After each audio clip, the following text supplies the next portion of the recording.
পুঁই শাক দিয়ে সিম দিয়ে শুটকি মাছের দিয়ে আজকে একটা রেসিপি বানাবো, যার জন্য এখন পুঁই শাক আর সিমটা মানে হালকা সিদ্ধ করব। চালু হয়ে যাবে ভিডিও।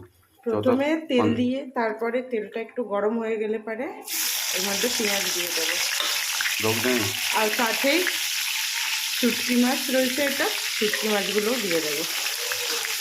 এটাকে খানিকক্ষণ নেড়ে ছেড়ে ভেজে নিতে হবে। এই যে আপনারা দেখতেই পাচ্ছেন এর কালারটা হয়ে গেছে। এরপরে আমি এতে সিম আর মিশ্রিটা অ্যাড করে দেব। এটা খানিকক্ষণ ভাজতে হবে। এটা একটু ফ্রাই হয়ে গেছে। এবারে আমি এতে 1 চামচ নুন দেব, 1/2 চামচেরও কম একটুখানি আদা রসুন দেব,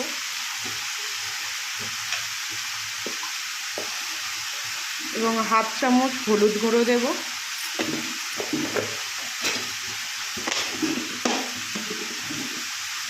1/2 চামচ লঙ্কার গুঁড়ো দিচ্ছি। আমি কাঁচা লঙ্কার ব্যবহার এখানে করিনি এখন অবধি, ওই জন্য গুঁড়ো লঙ্কা দিচ্ছি।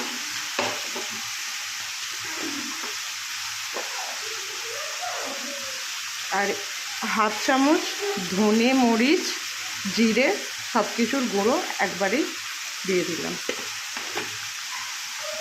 এবারে এটাকে একটু নাড়াচাড়া করে নেব।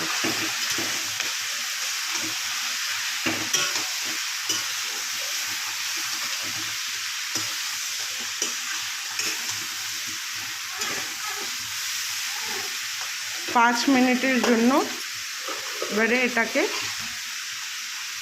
ঢেকে দেব।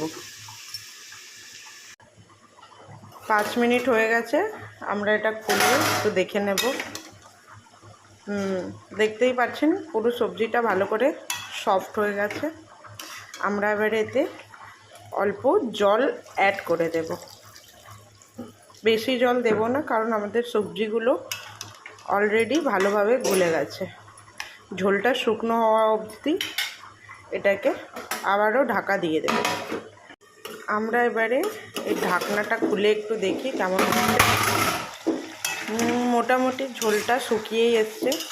আমরা এবারে ফ্লেমটা জোরে রেখে নেড়ে ছেড়ে এটাকে আরেকটু শুকনো শুকনো করব। তো দেখতে পাচ্ছেন এটা এবারে পুরো শুকনো হয়ে গেছে।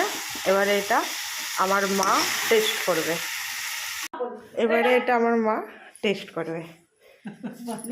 কতটা দিয়েছি একটুখানি টেস্ট করে বলে দাও।